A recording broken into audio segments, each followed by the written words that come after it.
Maayong buntag. Salamat sa Ginoo. Kinokopya ko lang po yung sinabi ni Pastor Jay kanina. Hindi po talaga ako sanay mag-Bisaya. So, hindi ko naintindihan kung ano yung mga sinabi niya tungkol sa akin. So, konti lang. Pero I hope na maintindihan po ninyo yung Taglish ko. And because this is a very important time para sa atin. Listening to the Word of God. Salamat, Pastor Jay, for the invitation. Salamat sa inyong hospitality. We're looking forward to meeting most of you for the next 4 days. And I'm also thankful to the Lord kasi your pastors are committed sa faithful exposition of the Word of God. Katunayan, yung binigay na text sa akin ngayon is just, we're just continuing sa pinag-aralan ninyo last week, right? You studied Ephesians chapter 4, 17 to 24. So ngayon, we'll start with verse 25 hanggang verse 32. So please open your Bible sa Ephesians chapter 4.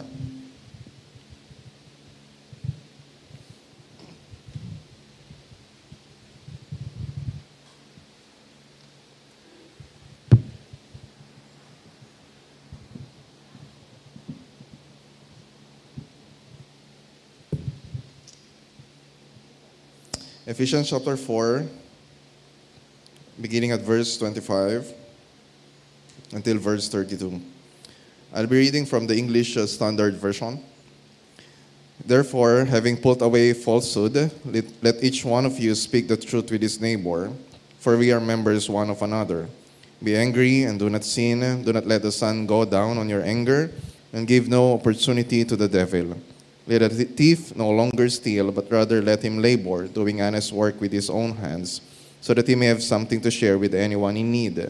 Let no corrupting talk come out of your mouths, but only such as is good for building up, as is fits the occasion, that it may give grace to those who hear. And do not grieve the Holy Spirit of God, by whom you were sealed for the day of redemption. Let all bitterness and wrath and anger and clamor and slander be put away from you, along with all malice. Be kind to one another, tender-hearted, forgiving one another, as God in Christ forgave you. Let's pray. Our Father in heaven, salamat po sa iyong mga salita. Thank you for gathering us today to listen to your holy word. Dalangin ko, Panginoon, na may you give us understanding kung ano po yung gusto ninyong ituro sa amin. And not just understanding, but also enough faith to believe that this is a good word for us. So motivate our hearts so that we will experience yung transformation that you have designed for every one of us. May you be glorified sa preaching of your word. This is our prayer in Jesus' name. Amen. So today we're going to talk about sanctification.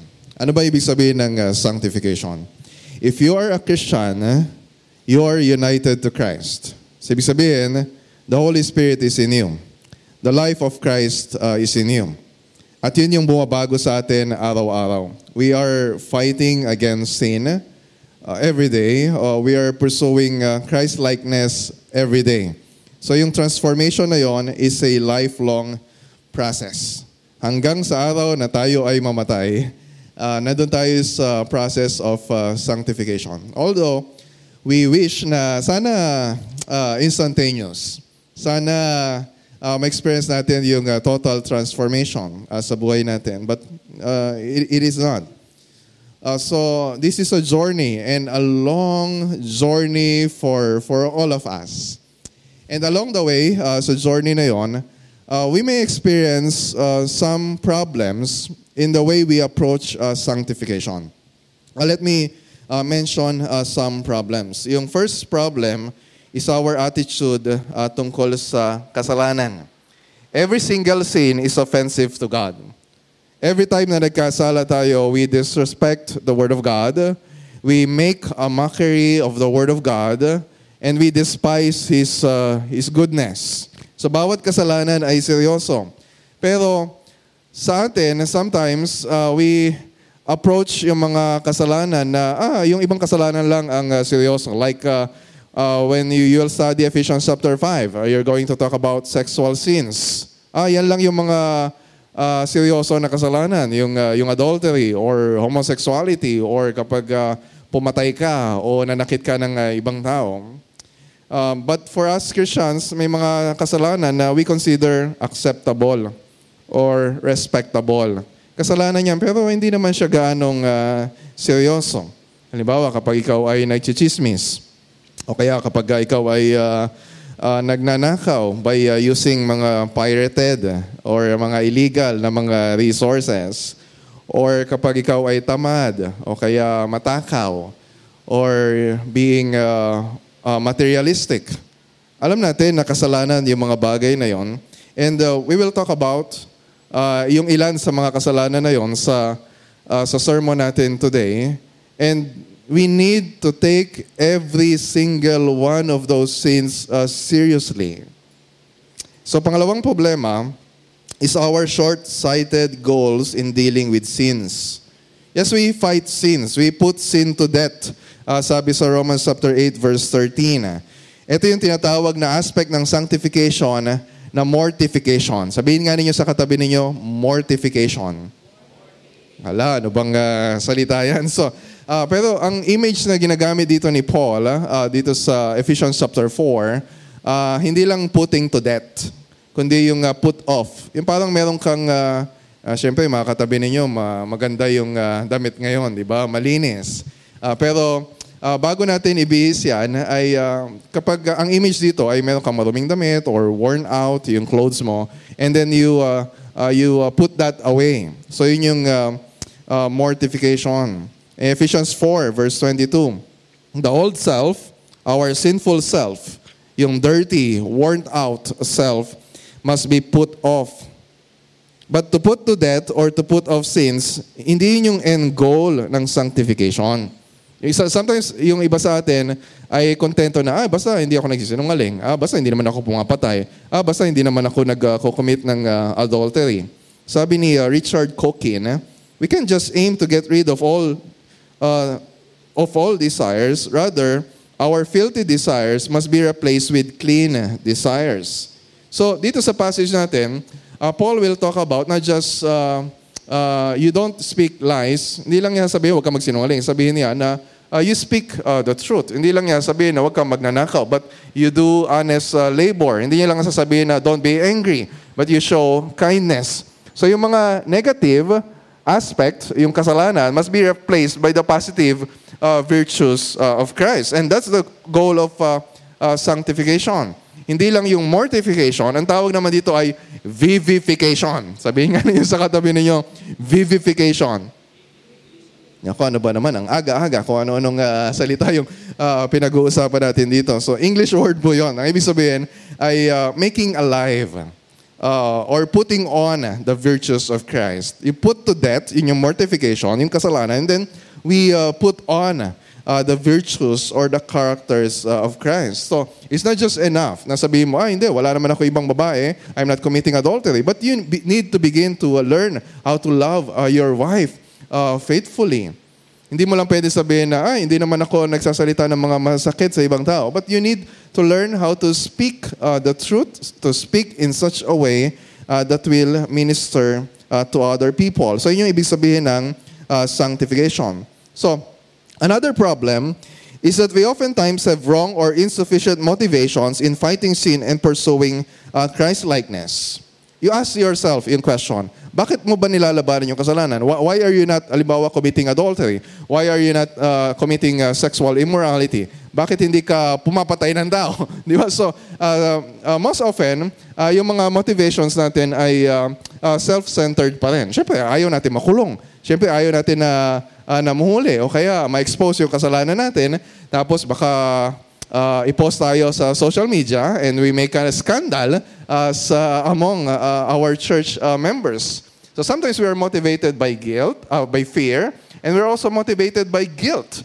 Yung meron akong kausap the other day na member from another church na nahihirapan siya kasi merong sinasabihan siya ng leader niya na kailangan maging active ka sa ministry, kailangan maging involved ka sa church. Dahil kung hindi, ay baka tanggalin ng Diyos yung trabaho mo. That's motivation by fear, motivation by guilt, na as if mababawasan yung love and favor sa atin ng Panginoon kapag hindi natin nagawa yung mga bagay na yon. Yeah. In the short term, pwede nating ma-experience, pwede nating maiwasan yung ibang mga kasalanan like adultery or murder. Pero if we want to view yung sanctification in the long term, lalo na kapag we face yung mga temptation na very strong and talagang we are so weak to fight against temptations. We need stronger biblical motivations, stronger than fear, stronger than guilt. So all of us, from the newest convert to the most mature among us, we face these problems every day. We are short-sighted sa view natin ng sanctification. We sometimes don't treat every single sin very seriously. And we have wrong motivations for pursuing sanctification. So, kapag pag-uusapan lang natin ngayong umaga ay tungkol lang sa mga malalaking kasalanan, baka sasabihin ng iba sa inyo, hindi naman to applicable sa akin. Maybe applicable sa katabi ko, pero sa akin ay hindi. Pero pansinin niyo yung first verse natin sa verse 25. Sabi ni Paul, "Therefore, having put away falsehood, let each one of you." So yung pag-uusapan natin dito applies to every single one of us sa church. And so, transformation is for all Christians. Diba sabi sa verse 15, napag-aralan na ninyo ito, "We are to grow up in every way into Him who is the head, into Christ." So all Christians need Christ-like maturity. At wala sa atin yung dumating na dun sa point na I have arrived, okay na ako, perfectly mature na ako. Hindi na ako nagkakasala. I'm perfectly like Christ. Kapag sinabi mo yon, ibig sabihin sinungaling ka, ibig sabihin mayabang ka. So pinatunayan mo lang na hindi ka pa talaga completely transformed. So ang kailangan natin ay hindi lang information. Pasto, sabihin mo sa amin kung anong kailangan namin gawin. Pasto, sabihin mo sa amin kung ano yung mga kailangan naming iwasan. Mula pa sa pagkabata, di ba? Ang dami na nating sermon na napakinggan sa nanay natin, sa tatay natin. Halos lahat ng dapat gawin o hindi dapat gawin, alam na natin. Of course, we still need instruction from the Word of God. Kaya nga may mga commands dyan, kaya nga may mga tinatawag na imperatives. Kasi nakakalimutan natin kung ano yung mga kailangan nating gawin. Pero we need something na more than information. Ang kailangan natin ay biblical, gospel-centered motivations for doing the will of God.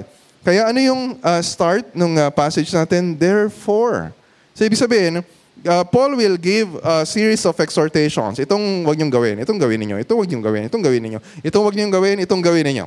Pero lahat yon ay must be set in the context ng sinasabi niya sa whole letter niya sa Ephesians. We should not isolate yung mga exhortations na yun or imperatives from the context of the whole letter. So sa journey niyo Ephesians, huwag niyong kakalimutan yung Ephesians 1-3. Hindi pwede na, ito lang may kinalaman sa buhay ko, yung Ephesians 4-6. Dahil yung Ephesians 4-6, yung mga inuutos doon ni Paul, ay nakakabit, anchored sa Ephesians 1-3. Yung mga exhortations, yung mga commands, yung mga imperatives, they are flowing from yung tinatawag na mga gospel indicatives or yung realities of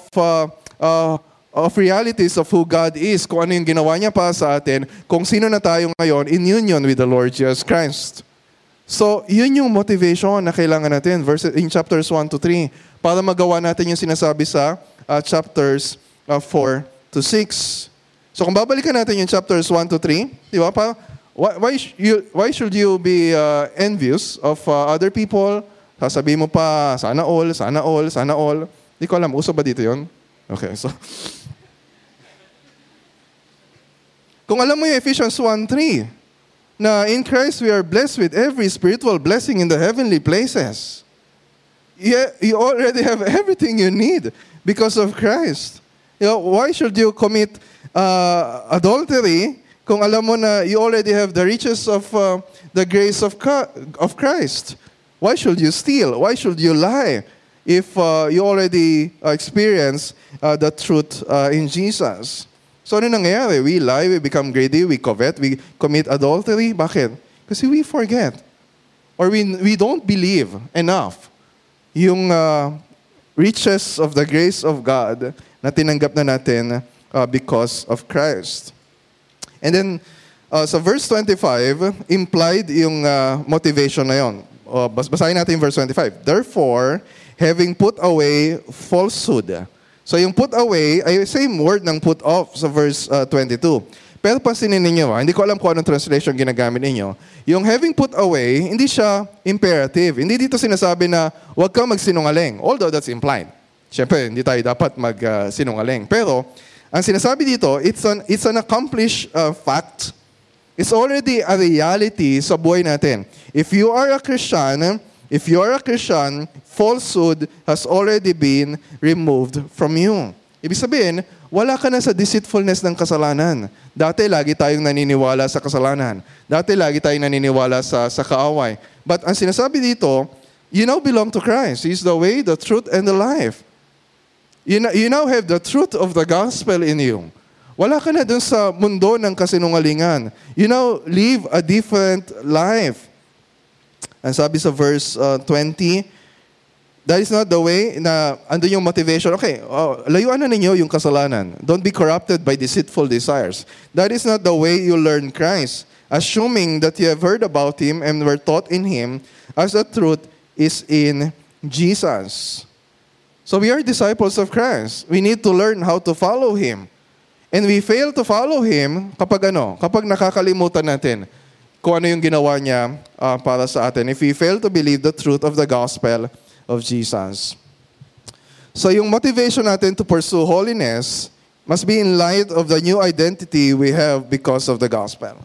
We are now a new creation. We are now in Christ. So yung mga utos dito ay utos or panawagan sa atin to be true to ourselves. Sabi mo sa katabi mo, magpakatotoo ka. Okay, that statement is problematic kapag ang katabi mo ay non-Christian or if you are not a Christian. Kasi naririnig natin ito sa society natin, sa culture natin. Basta magpakatotoo ka. Kung anong gusto mo, yun yung gawin mo. Kung anong nasa puso mo, just follow your heart. Pero ang problem, if you are not a Christian, you have a deceitful heart. So, yung gagawin mo ay consistent sa nature mo na ikaw ay makasalanan. So, kapag sinabi mo sa katabi mo na hindi naman siya believer, wala naman siya kay Christ, na magpakatotoo ka, that's really dangerous. Pero if you are a Christian, we need to be true to ourselves. Not our sinful selves, but our real, true selves in Christ. Marami sa atin, o lahat sa atin, if we are committing, kapag tayo nagkakasala, we're not being true to ourselves. That's no longer our identity. We are in Christ. We need to walk, sabi sa Ephesians chapter 4, yung beginning, we need to walk in a manner worthy of the calling we have received. Consistent with our new identity. So ang prayer ko, we will walk through dito sa mga exhortations sa 25 to 32, my prayer is that the Word of God, the Holy Spirit will work sa heart ninyo na makita hindi lang kung ano yung dapat natin gawin, hindi lang kung ano yung hindi natin dapat gawin, but for us to really be motivated and our wills empowered to obey God sa mga babangid dito ni Apostle Paul. So, verse 25, makita natin dito yung pattern. What should we put off? What should we put on? At ano yung biblical motivation na kailangan natin para magawa yon?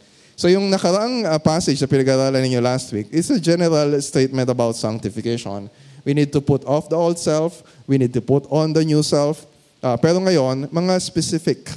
So gawin natin mas specific. So number 1, no more lying. Verse 25, therefore having put away falsehood. So yung sabi ko kanina, this is not a command. Pero implied yung command, you shall not lie. Nasa 10 commandments na yun, di naman kailangan dapat ulitin na ni Paul. You shall not bear false witness. Sa letter niya sa Colossians chapter 3, verse 9, sinabi niya, do not lie to one another. So, ang concern niya dito, hindi lang para sabihan tayo na you shall not lie. Ang concern niya dito, kaya niya sinabi na having put away falsehood is to remind us na we need to be true and consistent doon sa bagong identity na meron tayo. And we are not living according to that identity kapag pinagchichismisan natin yung ibang tao. Kapag nagiging dishonest tayo sa asawa natin. If we fail to confess our sins to one another sa church. O kaya kapag nagsasalita tayo in a way na nasisiraan yung reputasyon ng ibang tao sa social media para lang mapatunayan na tayong tama, para mapatunayan na tayo yung magaling. We are not being consistent sa identity na meron tayo. So we put away lying and then replace that with what? Ano yung kailangan i-put on natin? Verse 25. Let each one of you speak the truth with his neighbor. Di ba sinabi niya na yun sa verse 15? We speak the truth in love. Paano nangyayari yun? When we hold each other accountable sa church. Kapag tinatanong natin yung bawat isa na, kumusta ka na kapatid? Tapos usually sinasagot natin, okay naman ako, mabuti naman ang Diyos. Pero kumusta ka talaga? Diba? Kung magkaroon tayo ng culture sa church na hindi yung, kasi madaling magpanggap kapag ka nasa church. Diba? Pag titingnan mo yung mga kasama mo dito, wow, mukhang banal na banal yung mga katabi ko. Pero when we are honest with our hearts, can we really say, do we have a culture sa church na pwede nating sabihin, kapatid, ito yung struggle ko. I'm not really okay. I'm struggling with porn. I'm being unfaithful to my wife. I need to be reminded of the truth of the gospel. And that's how we speak the truth to each other sa church when we begin to speak gospel language. Hindi yung basta encourage lang natin sila with positive words. Kaya mo yan, di ba? Wag kang aayaw, kaya mo yan. Just think positive. No, we speak the truth when we learn to speak the truth of the gospel. Na kahit na yung kasalanan, yung nag-confess siya ng kasalanan sa'yo, you can say na you are forgiven because of Christ. Because of what God has done for you sa pamamagitan ng Panginoong Jesucristo. And wala kang dapat ikahiya, wala kang dapat ikatakot. We are brothers and sisters. We love one another. We will walk with you sa journey mo sa Christian life. So ano yung motivation? Bakit yun yung sinasabi ko? Tingnan niyo yung motivation sa dulo ng verse 25. For, ito yung reason, we are members one of another. And this motivation is not just personal. Siyempre, we speak the truth. Sometimes for personal reasons. Siyempre, for our personal good. Pero yung reason na binanggit dito ni Paul ay ecclesiological. Ibig sabihin, may kinalaman sa life natin as a body of Christ. It is founded on the reality that as Christians, we do not just belong to Christ, we belong to one another. We are members of one body. So ibig sabihin, kapag nagsisinungaling ka, you're not being truthful sa mga kasama mo sa church, you're not just sinning against yourself, you're sinning against the body of Christ. And you are part of that body. So sino ang maapektuhan? Siyempre, ibang tao. And then ikaw din because you are member of the body. So, your way of speaking and living in truthfulness is a work of ministry, sabi sa verse 12, for building up the body of Christ. Iniisip ba natin yun? The way we speak, na may kinalaman, meron palang epekto sa life ng church. That's number one. Pangalawa, verses 26 to 27, what should we put off next? Sinful anger. We should put off sinful anger. Verse 26. Be angry and do not sin. Do not let the sun go down on your anger. He's citing here Psalm 4:4. Ang sabi sa Psalm 4:4, be angry and do not sin. Ponder in your own hearts on your beds and be silent. Pag narinig mo yung sinabi ni Paul sa verse 26, be angry, huwag mo isipin, inuutosan tayo ni Apostol Pablo na magalit. Yeah? So don't justify your anger. No, ang sinasabi niya lang dito, there's a kind of anger na hindi sinful. There's what we call righteous anger. And that's the anger of the Lord Jesus Christ. You remember yun sa temple nung nagalit siya tapos pinagagis niya yung mga tables dahil ginagawa nilang palengke. Para sa yung prayer house na dapat ay para sa Panginoon. Bakit ginawa ni Christ yun? Sabi sa John chapter 2, because his zeal for the house of God consumed him. So yung anger na yon ay motivated by zeal for the word of God. For the glory of God. And yung mga statement niya sa mga Pharisees, halimbawa Matthew 23, di ba sabi niya, woe to you Pharisees, woe to you Pharisees. So doon yung anger. Bakit? Because of hypocrisy, dahil sa kasalanan. And so, it is just right na magalit tayo sa kasalanan, magalit tayo sa injustices, magalit tayo sa mga sa abuses, magalit tayo sa corruption. And we don't feel anger sa mga bagay na yun. Yun yung kasalanan. Pero if we are honest sa sarili natin, most often yung anger natin ay unrighteous anger, sinful anger. Bakit? Kasi we are motivated hindi by zeal for the glory of God. Yung sa sarili nating comfort, sa sarili nating reputation. Wag kang gagawa ng magsasalita ng laban sa pangalan ko. Di ba parang we feel, of course, strong anger against that. E may iniisip na tayo na masama sa ibang tao. Gusto na rin natin magigante sa ibang tao. Pero sabi dito ni Paul, do not let the sun go down on your anger. Huwag mong hayaan na lubugan ng araw yung galit mo. So, hindi niya sinasabi dito na kailangan may expiration period yung anger mo. Kapag 6 p.m. na, bawal ka nang magalit. Di ba? Kapag magagalit yung asawa mo sa'yo, gabi na, hindi ka na pwedeng magalit. No, that's not the point. Hindi natin pwedeng gamitin dito para i-distort yung Word of God. Ang point lang dito ay we must be careful kasi nagagalit naman talaga tayo. Sino sa inyo hindi nagagalit sa asawa ninyo? Sino sa inyo hindi nagagalit sa anak ninyo? Di ba? And even sa church, minsan nagagalit ka sa mga kasama mo sa church. Di ba? So, for several reasons. But ang point dito, you need to be aware when we're angry, we're not just sinning, but we are capable of sinning more. Mas prone tayo because we are more emotionally sensitive. Mas prone tayo na magkasala pa na yung anger natin ay mauwi sa mas malalang kasalanan. You remember yung story ni Cain at ni Abel? Di ba? Andun yung anger niya dahil doon sa kapatid niya. Tapos sinabihan na siya ng Panginoon na sin is crouching at the door. Kailangan maging mga ingat ka. You need to be careful. So ano nangyari? Hindi niya sinunod ang Panginoon. So nauwi yung anger na yun sa murder. Pagpatay sa kanyang kapatid. Sabi ni John Calvin, we shall quickly suppress our anger and not allow it to gather strength. Huwag mong hayaan na lumala yung galit mo. Kasi pag pinagtatagal mo yan, lalong lumalala yung galit. Before the poison of hatred has found its way into the heart, anger must be thoroughly dislodged.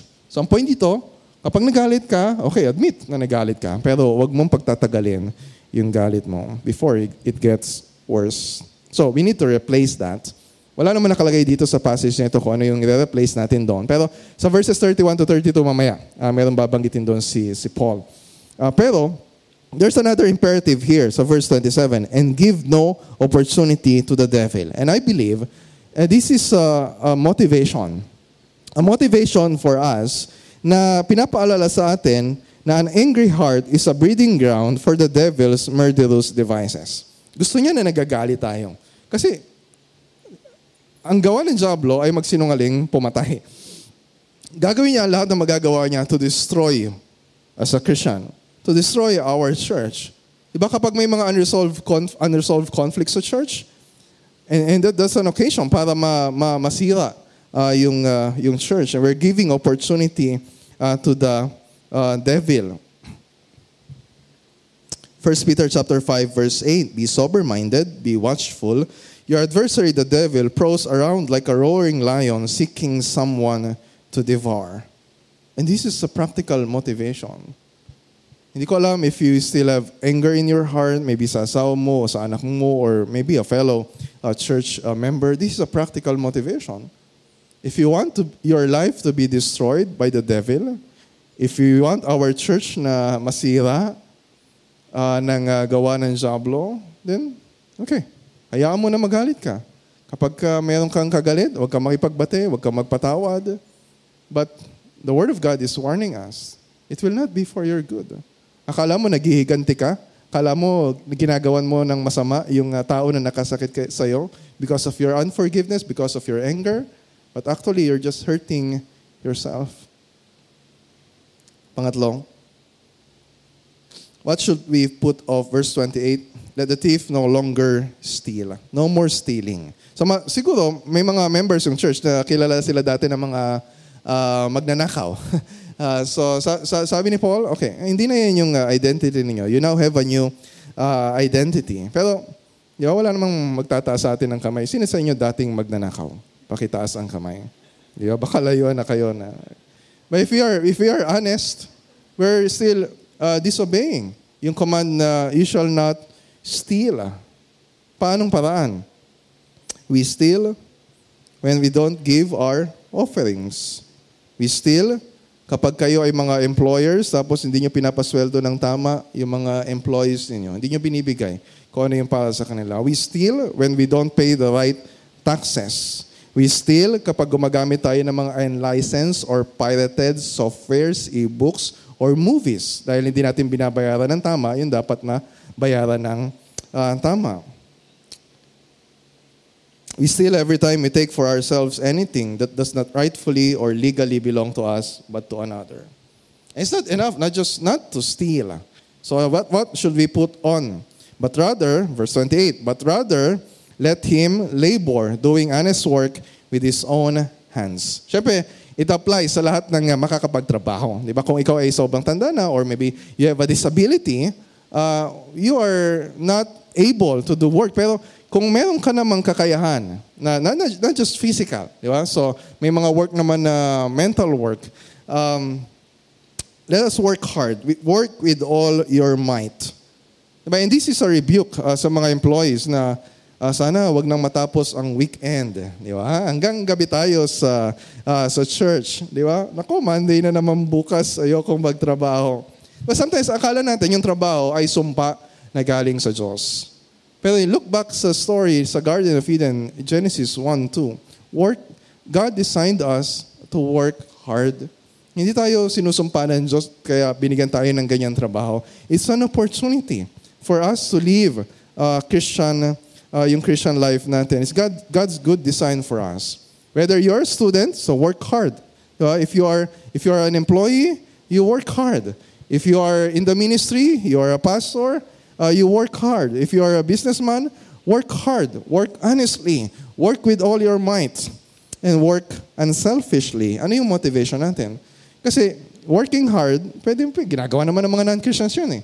Diba? Yung ibang mga non-Christians nga, mas hard worker pa kaysa sa ibang mga Kristiyano. Pero ang problem, they have far different motivations. Iba sa kanila, sobrang workaholic na because, para may overtime pay, para ma-promote, para mas dumami yung pera nila or mas maging popular sila sa ibang tao. But we Christians have far different motivations kaysa sa mga non-Christians. Look at verse 28.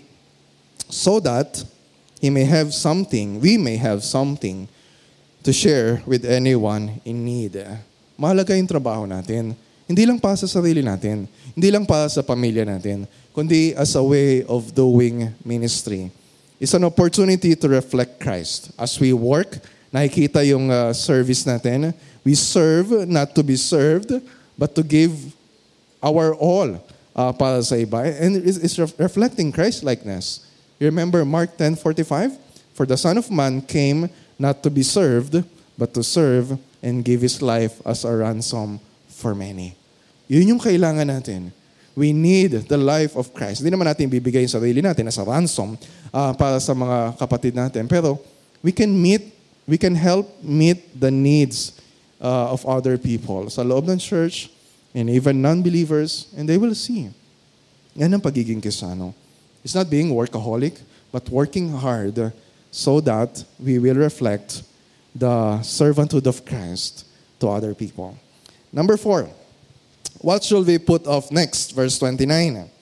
No more corrupting talk, sabi ni Paul.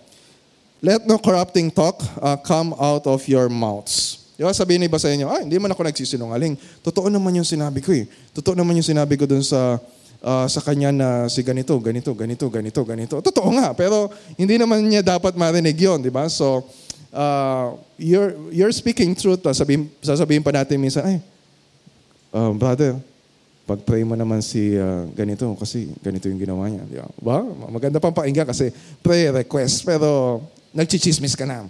So, nasisiraan na yung ibang tao. Yes, maybe you're not speaking lies. Pero yung mga salita mo, hindi naman niya dapat marinig eh. Baka yung sama mo ng loob sa iba, dapat marinig nung tao na yon mismo. or when we're telling green jokes, or maybe talking about stuff na hindi naman helpful sa ibang tao. Let no corrupting talk come out of your mouths. So, anong dapat natin gawin? But only, ano lang yung dapat natin sabihin? Only such is good for building up as fits the occasion. So we need to learn not just what to say and how to say it, but when to say it. May tamang oras sa pagbibitaw ng salita. Hindi lahat ng salita ay appropriate sa lahat ng okasyon. For building up. Always make it a goal. Pinag-iisipan ba natin yung sinasabi natin? Ito bang ipopost ko sa Facebook? Makakatulong ba ito sa ibang tao? May nag-comment na hindi maganda sa akin. So, yung reply mo ba sa comment na yon ay makakatulong sa kanya for building him up? Or gusto mo lang mapatunayan na ikaw yung tama? Ikaw yung magaling?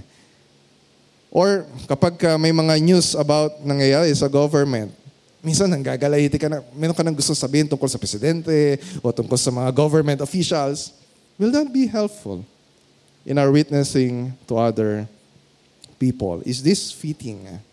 So ano yung motivation natin? Diba sabi pa rin sa verse 29, that it may give grace to those who hear. It's grace. It's about helping others. Ano yung kailangan nila? Diba minsan meron tayong, hindi, kailangan, ganito yung marinig niya.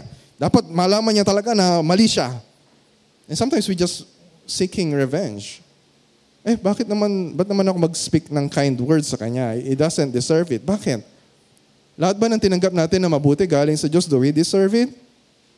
Is the good news of the gospel something na we deserve? No, we don't deserve. But by grace, binigay sa atin ng Panginoon. So, ang motivation natin to treat other people, kung anong sasabihin natin sa ibang tao, is not according to what they deserve. Kahit na hindi nila deserve yon, pero kailangan nilang marinig to help them grow more sa Christian life, or kung non-Christian sila, para matulungan natin sila na maging tagasunod din ng Panginoong Jesucristo. Number 5. Verse 30. So yung fifth exhortation, wala naman talagang reference sa isang particular na kasalanan. Maybe it's a way of reminding us kung gaano kagrabe yung pagsisinungaling kapag meron tayong mga unresolved conflicts sa church, o yung hindi natin gagawin yung part natin sa ministry, or meron tayong gagawin na makakasira sa unity ng church. Sabi sa verse 30, and do not grieve the Holy Spirit of God. Do not grieve the Holy Spirit of God. Ibig sabihin, we can grieve the Holy Spirit. Di ba, we are Christians. The Holy Spirit is dwelling inside of us. So, kailangan, minsan kasi impersonal ang approach natin sa Holy Spirit. But the Holy Spirit is not just a thing or an object or a force or an influence. He is a person. He is a third person sa Godhead. God the Father, God the Son, God the Holy Spirit. We relate, we have communion with God the Father. We relate, we have communion with God the Son. We also relate and have communion with God the Holy Spirit. And He's also grieved. Bakit sinabing He's grieved? He's grieved kapag ano? Kapag we act in ways contrary sa gusto niya. Diba? Nakatira siya sa atin, diba? Para sa loob ng bahay. Diba? Kapag nag-aaway kayong mag-asawa, diba? You're grieving your spouse. And kapag pag kinokontra mo yung gusto ng Holy Spirit, you're grieving the Holy Spirit. Kapag nagsasalita ka ng masama laban sa kapatid mo sa Panginoon, you're giving the Holy Spirit. Bakit? The Holy Spirit is also inside that person. Kapag yung ginagawa mo ay nakakasira ng unity ng church, o kaya wala kang ginagawa to help build up yung unity ng church, you grieve the Holy Spirit. Di ba? Yung bond natin ay we are bonded by the unity of the Spirit in the bond of peace. Sabi sa Ephesians chapter 4. So instead of grieving the Spirit, walang nilagay dito na positive, but later on sa chapter 5, let us be filled by the Spirit. Hindi yung gusto natin yun nasusunod. But we let the Holy Spirit take control of our lives. Ano yung motivation natin? Verse 30 pa rin. By whom you were sealed for the day of redemption. The Holy Spirit is not just dwelling inside of us. We are sealed by the Spirit. Ano ibig sabihin? Going back sa chapter 1. verse 13 and 14. In Him, in Christ, you also, when you heard the word of truth, the gospel of your salvation, and believed in Him, were sealed with the promised Holy Spirit, who is the guarantee of our inheritance until we acquire possession of it to the praise of His glory. Ano ibig sabihin? Yung buhay mo ay pag-aari ng banal na Espiritu. You're not your own.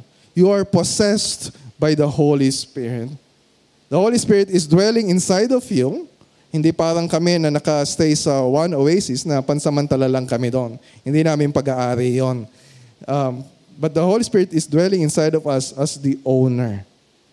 Hindi siya bisita na we just entertain.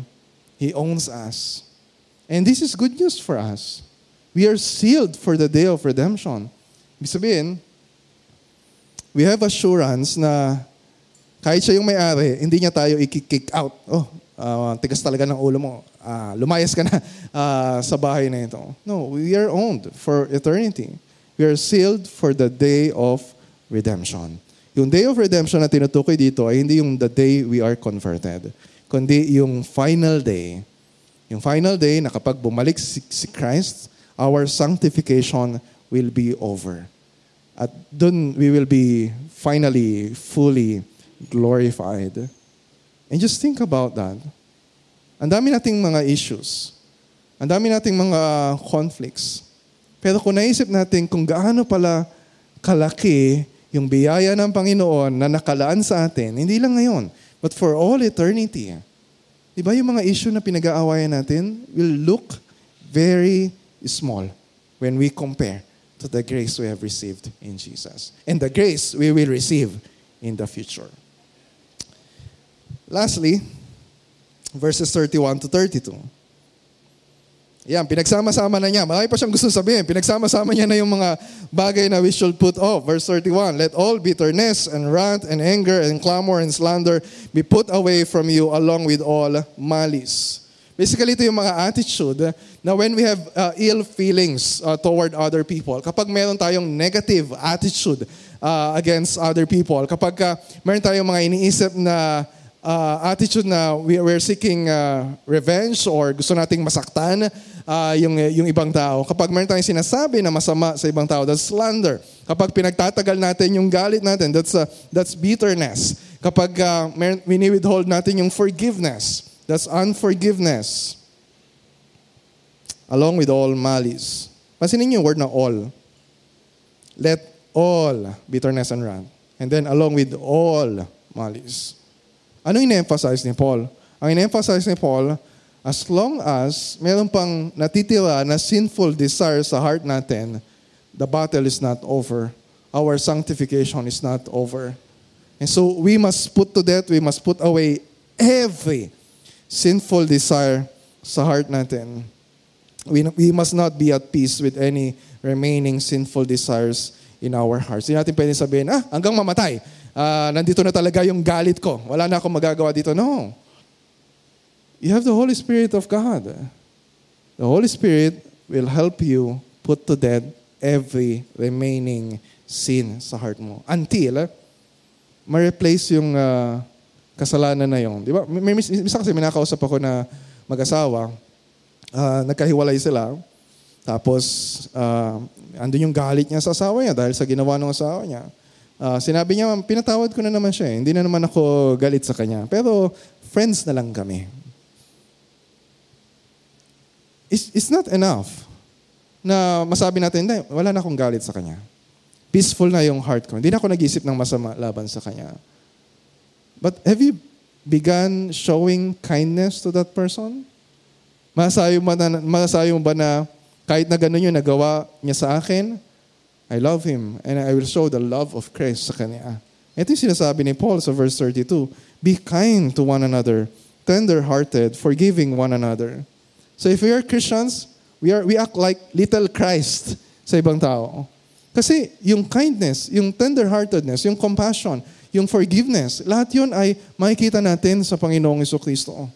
Kaya minsan, we justify yung anger natin, sasabihin natin na, Pastor, kung alam mo lang kung gaano kalaking kasalanan yung nagawa niya sa akin, Hindi madali na magpatawad. Hindi madali na magpakita ako ng kindness sa kanya. Ang dami-dami niyang utang sa akin. Ang dami-dami niya nasabi na masama laban sa akin. Kung alam mo lang, yes, I don't know. Hindi ko alam kung ano yung mga painful experiences ninyo, pero alam ng Diyos. And alam natin na lahat ng yon ay naranasan din ng Panginoong Hesukristo. Kung alam lang natin how He was rejected, kahit ng mga family members niya ayaw maniwala sa Kanya. Kung alam lang natin, pati yung mga disciples niya na sinasabi ng mga kaibigan siya, ay iniwanan siya nung siya ay inaresto na. And he suffered injustices. He was mocked. He was ridiculed. He was accused of blasphemy. Binaluktot yung justice para siya ay arestuhin, mahatulan ng kamatayan, and he was crucified on the cross. Tapos sinabi pa niya, Father, forgive them. Until yung last day ni Christ, he was showing kindness. Yung heart niya ay tender-hearted and compassionate and forgiving. And we say we are Christians. So we follow the ways of our Master. It's not easy. Hindi ko sinasabi na madali ito. Kapag Christian ka, madali na magpatawad. No. Even the most mature of us will find it hard na magpatawad. Pero how can we forgive? Tingnan mo yung last words ng passage natin. Ito yung motivation. Ito yung anchor ng exhortation ni Paul. Anchored sa gospel. Forgiving one another as God in Christ forgave you. Pag papunta mo sa chapter 5, ganun din. This is how we love one another. Verse 2, as Christ loved us and gave Himself up for us. Ito yung strongest motivation na kailangan natin in our sanctification. We remember, we believe in our hearts na tinanggap natin yung pagpapatawad ng Diyos. Hindi ka makapagpatawad kasi hindi mo fully pinaniniwalaan kung gaano kalaki yung pagpapatawad ng Diyos sa iyo. It's hard for you to love your spouse or other people kasi maybe you have not experienced that love na pinakita ng Diyos through the death of the Lord Jesus Christ. So we fight sin, we pursue Christ-like love and kindness by meditating, remembering, reflecting on, and believing the gospel of the Lord Jesus Christ.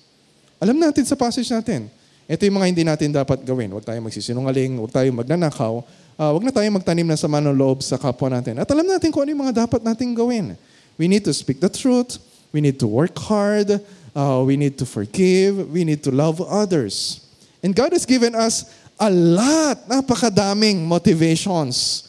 Theological motivations, practical motivations, and most importantly, yung motivation na kung ano yung na-experience natin because of the gospel of the Lord Jesus Christ. Sabi ni Ian Hamilton, there's surely no more powerful incentive to pursue godliness than an ever-deepening awareness of the riches of God's grace to us in the gospel. At yun ang ginagawa natin. Every time yung Word of God ay pinipreach inyo, you remember, you listen to the gospel. And we will observe the Lord's Supper mamaya. We'll have communion. And we will remember the gospel. Kaya kailangan gawin natin ito regularly to remember what Christ has done for us. And this will motivate us para labanan yung kasalanan so that we will be more like Christ. And we have communion hindi sa bahay na mag-isa with our family. We have communion as part of the body of Christ. Bakit? To remind us na yung sanctification is a corporate project. Hindi mo to kaya mag-isa. How can you obey, forgive one another, love one another kung ikaw ay mag-isa? Diba? Who will remind you of the gospel? Who will speak the truth of the gospel sa heart mo? Who will remind you kung ano yung mga kasalanan na ginagawa mo if you don't have your brothers and sisters in the church? So take heart. Hindi ko alam kung maybe some of you are dealing with habitual sins or nahihirapan na kayo. Ayoko na. Hindi ko na kayang labanan yung kasalanan na ito. But God has given us means of grace. Ang daming biyaya, grasya ng Panginoon sa atin. We have the Word of God, we have the Spirit of God, we have the gospel of the Lord Jesus Christ, and we have the people of God na tutulong sa atin sa laban sa kasalanan. So we'll experience real transformation if we grow deeper into the gospel together. And one day, this fight will be over. One day, kapag nakita natin si Christ, kapag bumalik siya, we will be fully like Christ in every way. Pero while we're still waiting for that day, lalaban tayo sa kasalanan, we will pursue Christ-likeness, and we'll do that together as a body of Christ as we remind each other of the gospel of the Lord Jesus Christ. Let's pray. Our Father in heaven, this is your word.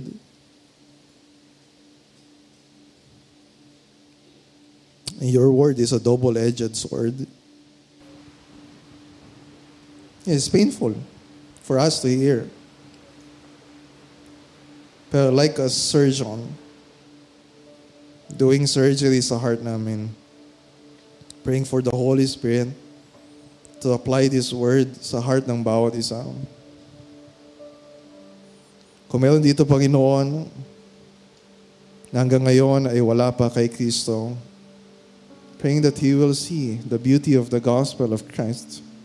Makita niya na any effort, any attempt na baguhin yung buhay niya apart from Christ is impossible.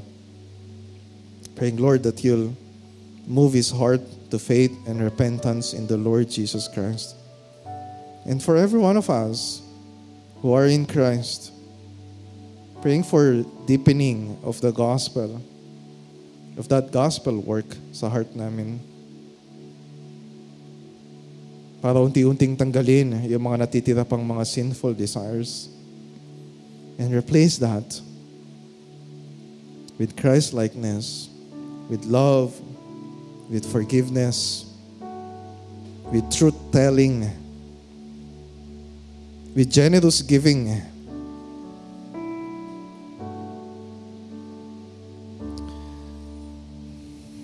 Praying, Father, for everyone and ito, that they will persevere until the end.